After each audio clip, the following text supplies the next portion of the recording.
Bonjour, Madame Lemoine. Doucement, hein. Doucement. Alors, elle vous plaît, cette maison?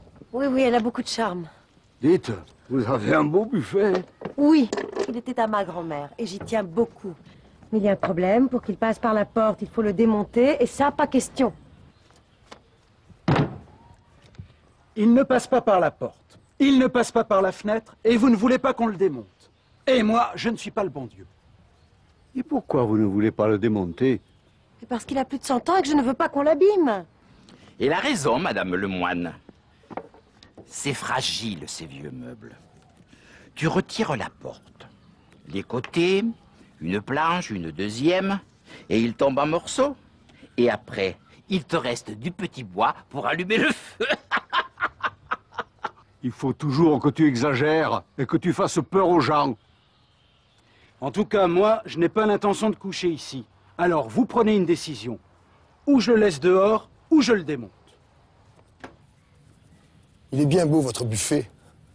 Mais j'ai peur qu'il ne passe pas, même sans les portes. Heureusement que tu le dis. On s'en était pas aperçu. Et pourquoi vous ne passez pas par chez Angèle? Et après, vous passez par les terrasses. Finalement, c'est peut-être bien que tu sois là. Angèle! Angèle! Eh, bonjour François. Bonjour, Angèle. Est-ce que tu peux rendre un petit service à Madame Lemoine? Mais avec plaisir. Qu'est-ce que je peux faire? Pour qu'on rentre le buffet sans le démonter, il faut passer par chez toi. Devant, ça passera pas. Mais par derrière, pas de problème. Je descends, hein?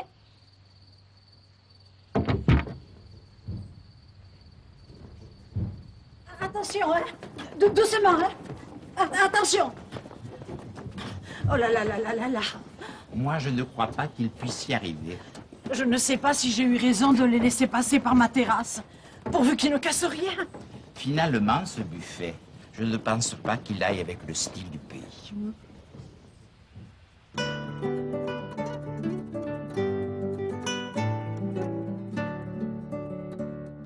Allez, au revoir. Au revoir. Au revoir, Au madame. revoir. Au revoir. Merci, vous avez fait du bon boulot. Je ne vous dis pas à la prochaine, hein.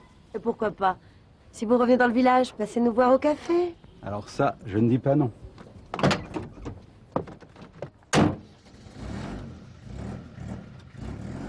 Venez prendre un verre, vous l'avez bien mérité. Sans vous, le buffet restait dehors. Entre voisins, il faut s'entraider. Mais je prendrais bien un verre.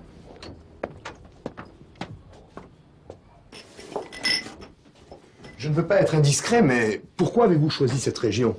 Ça va vous changer de Paris. Justement, c'est pour changer. Et puis, il y a le soleil, une vie plus calme, des rapports chaleureux avec les gens. On a aussi nos problèmes, vous savez. Il ne faut pas croire que tout est toujours rose ici. Évidemment. Mais vivre dans une belle région, ça aide.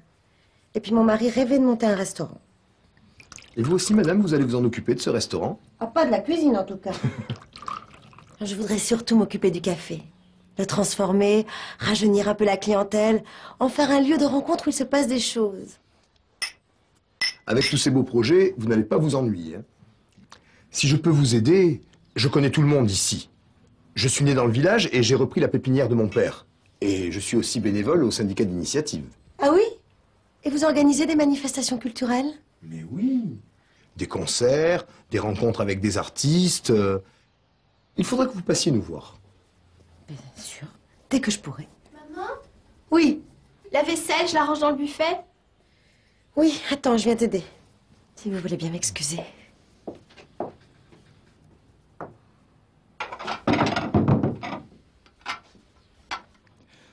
Vous savez, il avait peut-être raison, Joseph. Je ne crois pas que ce buffet soit bien à sa place dans le salon. Si on le mettait au rez-de-chaussée... Oh non! Le déménagement, ça suffit, hein?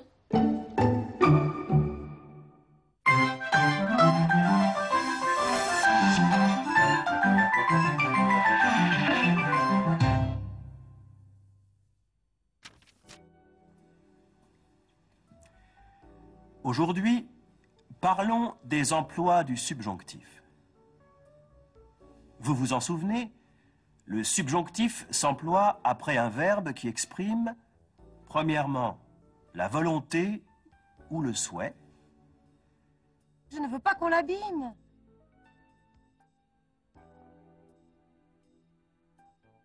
Et vous ne voulez pas qu'on le démonte.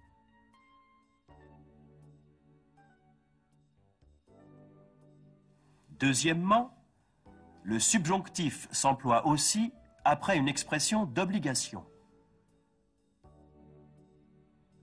Il faut toujours que tu exagères et que tu fasses peur aux gens.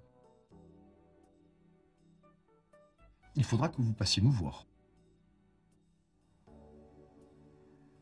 Troisièmement, on emploie le subjonctif après une expression de doute ou d'incertitude. Moi, je ne crois pas qu'il puisse y arriver. Finalement, ce buffet, je pense pas qu'il aille avec le style du pays. Quatrièmement, le subjonctif suit des expressions de sentiment et d'appréciation. Mais j'ai peur qu'il ne passe pas, même sans les portes.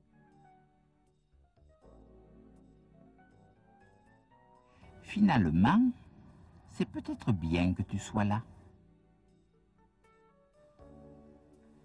Mais attention. Si le sujet de la proposition principale et celui de la subordonnée sont les mêmes, on utilise l'infinitif. Vous ne voulez pas qu'on le démonte. Vous ne voulez pas le démonter. Moi, je ne crois pas qu'il puisse y arriver. Je ne crois pas pouvoir y arriver.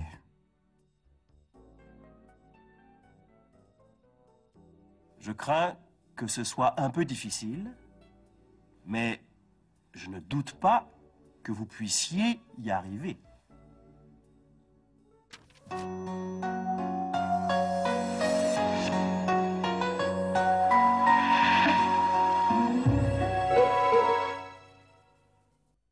Est-ce que tu peux rendre un petit service à Madame Lemoine? Mais avec plaisir. Qu'est-ce que je peux faire? Je peux te demander quelque chose? C'est pour Madame Lemoine. Mais oui, je t'écoute. Ça t'ennuierait de rendre service à Madame Lemoine? Mais non, bien au contraire. Si tu pouvais aider Madame Lemoine? Pas de problème.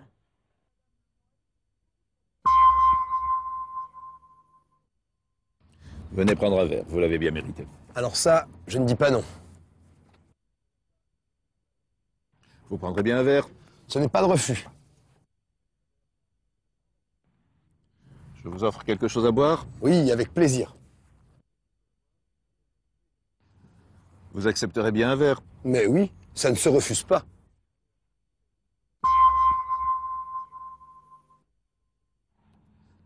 Venez prendre un verre, vous l'avez bien mérité. Non merci, je suis pressé. Vous prendrez bien un verre? Non, je vous remercie, il faut que je parte.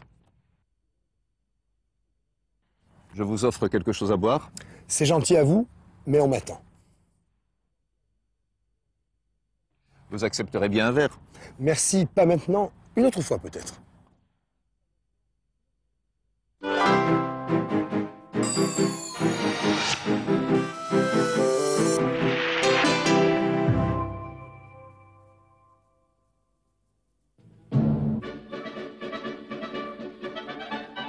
Voici la statue de la République à Paris, sur la place du même nom. Elle porte le bonnet phrygien, le symbole de la liberté des révolutionnaires de 1789.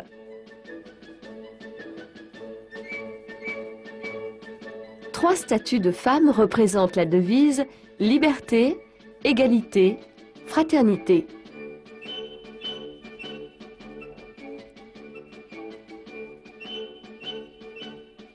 Autour du piédestal sont illustrées les grandes dates de la Révolution française.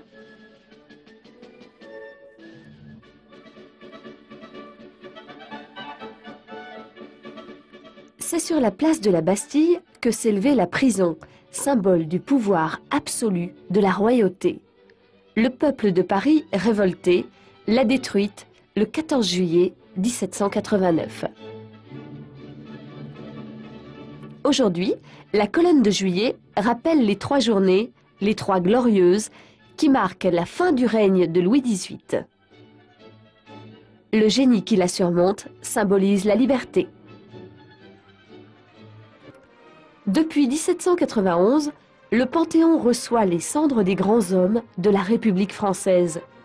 On y a enterré Victor Hugo en 1885 et ramené les cendres d'André Malraux en 1996.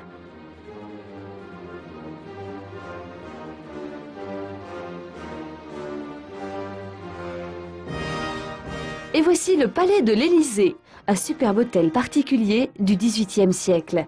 Depuis 1873, c'est la résidence des présidents de la République.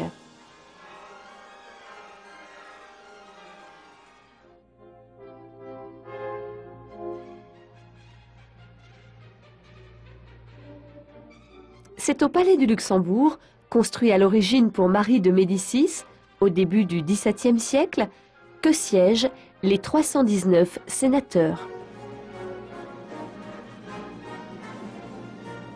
Enfin, voici l'Assemblée nationale, où 577 députés élaborent les lois. Nous entrons dans l'hémicycle, où le président ouvre la séance. Bien, mes chers collègues, le rapport de la Commission des lois constitutionnelles porte sur les 5 propositions de loi de messieurs Michel, Ayrault, Bocquet...